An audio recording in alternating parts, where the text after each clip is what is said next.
வாழ்க வளமுடன். ஹாய் சகோஸ், இதயம் மீட்டும் மெல்லிசை போல உங்கள் மனதை மயக்கப் போகும் எழுத்தாளர் தீபா பாபு அவர்களின் கற்பனை சிதறல்களுக்குள் நம் பயணத்தை தொடங்கலாமா? நெஞ்சில் வண்ணம் தீட்டுகிறாய், அத்தியாயம் 29. சேலத்தில் உள்ள அந்த பெரிய விழா அரங்கில் திலீப் குமார் கயல்விழி திருமண வரவேற்பு நிகழ்ச்சி கோலாகலமாக நடந்து கொண்டிருக்க, உறவில் நட்பில் என பெரும் மக்கள் கூட்டம் திரண்டிருந்து மணமக்களை மகிழ்ச்சியுடன் வாழ்த்தியபடி இருந்தது. உன் ஃப்ரெண்டு பயங்கரமான ஆளு, அவ எதுக்கோ துணிஞ்சவன்னு என் அம்மா சொல்லும் போதெல்லாம் என்கிட்ட அப்படி சண்டை போட்டியே, கடைசியில என்ன ஆச்சு?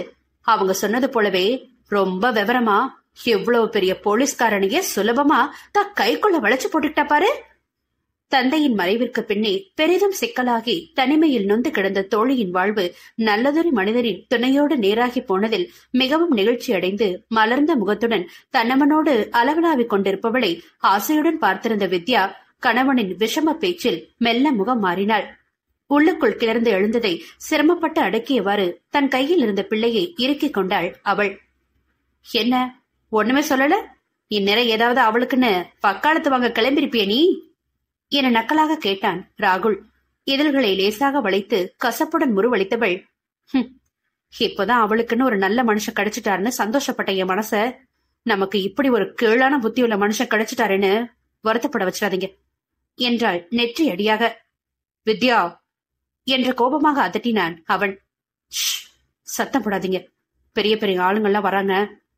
அதுக்கு பாதுகாப்புக்கு அங்கங்க சுத்தி நிறைய போலீஸ்காரங்களை மஃப்டில நிக்க வச்சிருக்காங்க. அவங்க காதுல விழுந்துற போகுது. அவ என்னங்க செஞ்சா அவங்கள?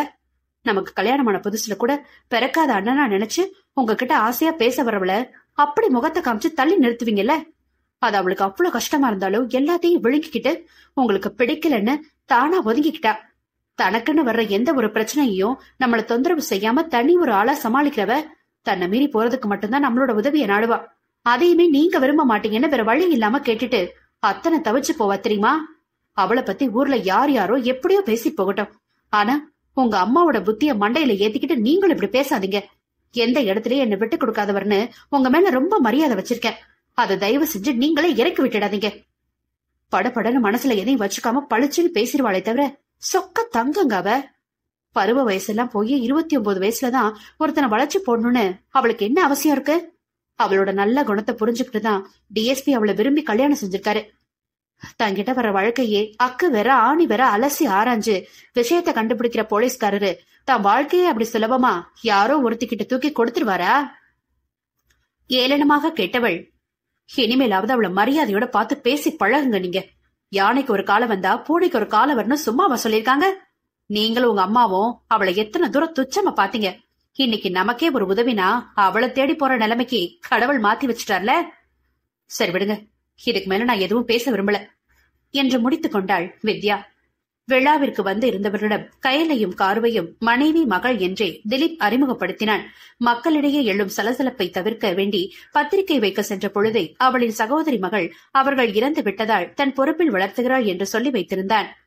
ஒரே வண்ண உடையில் ஒரே குடும்பமாக மேடையில் மகிழ்ச்சியுடன் நின்றிருந்தவர்களை அமைதியாக பார்த்தபடி மேலே ஏறி வந்தான் காருவின் மாமா ரவிக்குமார்.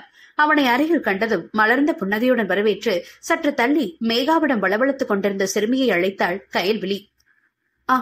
அம்மோ என்றவாறு வந்தவள் அப்பொழுதுதான் ரவியை பார்த்து சிநேகமாக முருவளித்தாள். என்ன சும்மா சிரிக்கிற? வாங்க மாமான்னு சொல்லணும், எப்படி இருக்கீங்கன்னு விசாரிக்கணும். ஓ ஓகே ஓகே, ஹாய் மாமா. அவளை ஆசையாக தனக்கு அருகே இழுத்து கொண்டவள், எப்படிடா இருக்க என்று கனிவாக விசாரித்தான். ரொம்ப சூப்பரா இருக்கேன், அதுவும் அப்பா பாட்டியோட இன்னும் ஜாலியா இருக்கு என்று சந்தோஷமாக விழிகளை விரித்தாள் சிறுமி. மெல்லிய முறுவலுடன் அவள் தலையை வருடியவனிடம், இவங்கதான் கும்ஸ் பாட்டி என மற்றொரு புறம் நின்று உறவினரிடம் பேசிக் கொண்டிருந்த குமுதினியை கை காட்டினாள். என்றவன் விழிக்க, ஹே பாலு என்று அவள் காதை செல்லமாக திரியதிலே, எங்க அம்மாவதான் அப்படி சொல்றா என புன்னகையுடன் அவரை பக்கத்தில் அழைத்தான். மணமக்களிடம் பரிசை கொடுத்துவிட்டு, இது பாப்பாக்கு வாங்கிட்டு வந்தேன் என்று தயக்கத்துடன் ஒரு பையை நீட்டினான் ரவி. என்னது என்று புரியாமல் பார்த்தாள் கயல். ஒண்ணுல்ல, பட்டுப்பாவோட சட்டையும் ஒரு செட்டு செயினும் தோடும் தான். கோல்டா என்று இழுத்தபடி பெண் தடுமாற, இட்ஸ் ஓகே, நீங்களே பாப்பா கிட்ட கொடுங்க ரவி என்று மனைவியின் கையை பிடித்து அழுத்திவிட்டு அவனிடம் கூறினான் திலீப். அவன் முகமெல்லாம் மலர்ந்து சிறுமியிடம் பையை கொடுக்க அவள் தயக்கத்துடன் அம்மாவிடம் கண்ணால் சம்மதம் பெற்று வாங்கி கொண்டாள். அம்மா, இதை வாங்கி பத்திரமா வச்சுக்கோங்க என்று அன்னையிடம் கூறிவிட்டு, ஃபீல் ஃப்ரீ ரவி, எப்பவும் ஒரு குற்ற உணர்ச்சியிலே இருக்காதீங்க. இவ்வளவு உங்களுக்கு ஒரு தங்கதான் அப்படி நினைச்சுக்கிட்டு நீங்க எப்பனாலும் பாப்பாவை பார்க்க இந்த மச்சா வீட்டுக்கு தாராளமா வரலாம் என்றான் இளம் முறுவலுடன். ஷூர் என மகிழ்ச்சியாக ஏற்றுக்கொண்டவனை தன் ஒன்றுவிட்ட அண்ணன் ஒருவரின் பொறுப்பில் விட்டு காருவையும் தன் மாமனுடன் உணவருந்தி வருமாறு அனுப்பி வைத்தான். ரவி பார்க்க வர நேரம் பிள்ளைய கொஞ்சம் அவரோட இயல்பா பழக விடணும் விழி. அவளோ எதுக்கு என்றாள் வேகமாக. அடியே, அவங்க வீட்டு பிள்ளையதான் நம்ம வச்சிருக்கோம். அவங்க அம்மா தான் ஒழுங்கா பாத்துக்கல. சரி, அதுக்கு ரவிய பனிஷ் பண்ணி என்ன பிரயோஜனம்? அன்னைக்கு அவர் உனக்கு விட்டு கொடுக்காம கோர்ட்டு கேஸ்ன்னு இழுத்தடிச்சிருந்தா உனக்கும் காருவுக்கும் எவ்வளவு மன உளைச்சலா இருந்திருக்கும். லேசாய் பெருமூச்சு எடுத்தவள் ஓகே என ஒத்துக்கொள்ள துணை ஆய்வாளர் காயத்ரி மேடைக்கு வந்தாள். அவளை கண்டதும் பெண்ணின் முகத்தில் எரிச்சல் ரேகை பரவ, விழி, இடத்துக்கும் ஆட்களுக்கும் ஏத்த மாதிரி பெருந்தன்மையா நடந்துக்க பழகுனி. இன்னமும் சின்ன பிள்ளைக்கு ஈக்குவலா பழச நினைச்சு முறைச்சிட்டு நிக்க கூடாது. காரு உன்னை பார்த்து நல்ல விஷயங்களை கத்துக்கணும் என்று முனகலாக எச்சரித்து விட்டு, வாங்க காயத்ரி என்று முறுவளித்தான். அவள் சங்கடமாக இருவருக்கும் வாழ்த்து தெரிவித்து பரிசை கொடுக்க, தேங்க்யூ என பளிச்சென்று புன்னகைத்து கணவனுடன் இணைந்து அதை வாங்கிக் கொண்டாள் நாயகி. நிம்மதியான பார்வையுடன் அவள் தலையசைத்துவிட்டு கீழ் இறங்க, அதென்ன சைடு கேப்ல சின்ன பிள்ளை நல்ல விஷயம் அப்படின்னு எல்லாம் வாடுறீங்க என்று கோபமாக முணுமுணுத்தாள். ஒரு டிஎஸ்பிங்கிற பயம் இல்லாம என்னையே முறைச்சிட்டு நின்னவதானே நீ? நல்ல வேலை, இந்த லேடி அன்னைக்கு தான் செஞ்ச தப்புல பதட்டத்துல நின்னதுனால அத சரியா நோட்டீஸ் பண்ணல. இல்லன்னா ஏமானந்தான் போயிருக்கோம். முகத்தில் சற்றென்று மலர்ச்சி பரவ, அதெல்லாம் காலத்துக்கு கோல்டன் மெமரிஸ் இல்ல என்றாள் ஆர்வமாக. எது, நீ என்ன முறைச்சதா? அதுவும் தான் என்றவள் குறும்பாக நகைக்கும் பொழுதே வித்யாவின் குடும்பம் அங்கே வந்தது. முதலில் ஹே என்று ஆர்வமாக அவளை அணைத்து, ஏண்டி இவ்வளவு லேட்டா வர என்று அடுத்து முறைத்தாள். நான் அப்பவே வந்துட்டேன். இங்க பக்கத்துல வர முடியாதபடி அவ்வளவு கூட்டம், அதான் கீழே உட்கார்ந்திருந்தேன். அதனால என்ன, நீங்க வந்து என் பக்கத்துல நிக்க வேண்டியதானே? ஏய், உன் சண்டைய அப்புறம் போடு, பாவம் சார் வேற முழிச்சுட்டு நிக்கிறாரு. ஓ என்றவள் ராகுலிடம் முறுவளிக்க அவன் சம்பிரதாயமாக புன்னகைத்து வாழ்த்தினான். இனிமே என்னால உங்களுக்கு எந்த தொல்லையும் இருக்காது. அதுக்கெல்லாம் பொறுப்பேத்துக்க பெர்மனண்டா இவர் வந்துட்டாரு. கயலின் பெருமையில், சார் ரொம்பவே பாவம்தான் என்று சிரித்தபடியே நக்கல் அடித்தான் ராகுல். பெண்ணின் முகம் மாறும் பொழுதே, அட நீங்க வேற, இதெல்லாம் இனிமையான தொல்லை. என் ப்ரொஃபஷனுக்கு தலையில ஏத்திக்கிற டென்ஷன் எல்லாம் இவகிட்ட பேசினா அப்படியே ரிலாக்ஸ் ஆகிடும். உள்ள ஒண்ணு வச்சுக்கிட்டு வெளியில பூசி மொழிகி சிரிச்சு நடிக்கிற மனுஷங்களை பார்த்து பார்த்து சலிச்சு போன மனசுக்கு இப்படி வெளிப்படையா பழகுற பொண்டாட்டிய பார்த்தா அவ்வளவு ஆறுதலா இருக்கு என்று தானும் திரும்பி புன்னகையுடனே குத்தினான் திலீப். அதில் சமாளிப்பாக முறுவளித்தவன் மனைவியிடம் கண் காட்டிவிட்டு வேகமாக கீழே செல்ல காவலிடம் உளமாற வாழ்த்து தெரிவித்து நெகிழ்ச்சியுடன் பேசினாள் வித்யா. பாத்துக்கோங்க சார், நிச்சயமா உங்களுக்கு ஒரு இனிமையான தொல்லையாதான் இவ இருப்பா என்று கண்கள் கலங்க தோழியை அணைத்து விடுவித்தாள். கண்டிப்பா என்றவன், நீங்களும் எப்பவும் இவ கூட டச்ல இருங்க, உங்களை பத்தி தான் அதிகமா பேசுவா என்று புன்னகையுடன் விடை கொடுத்தான். இப்படியே பலவித மனிதர்களுடன் அனுபவங்களுடன் நிறைவாய் அந்த வரவேற்பு முடித்து திலீப் கயலின் இயல்பு வாழ்க்கை அவனுடைய காவலர் குடியிருப்பில் தொடங்கியது. அன்று டியூட்டி முடிந்து வீடு திரும்பியவன் குளித்து உடை மாற்றிவிட்டு உணவிற்கு அமர அவனோடு சேர்ந்து ஒன்றாக தங்களது உணவையும் முடித்துக் கொண்டனர் அம்மாவும் மகளும். இன்னைக்கு டே எப்படி போச்சு என்றவனின் கேள்விக்காகவே காத்திருந்தது போல் வேகமாக தங்களது நாளை கடகடவென்று ஒப்பிக்க துவங்கினர் இருவரும். அப்பா, அப்படியே உன்னோட ஜெராக்ஸா அவளை வளர்த்து வச்சிருக்க, நீ எப்படி மூச்சு விடாம பேசுறா பாரு என முகத்தை சுருக்கியவள், இவ எனக்கு மேல பேசுறா என்றாள் முறைப்புடன். உன் ட்ரைனிங்க்கு இவ குறைவா பேசினாதான் அதிசயம்.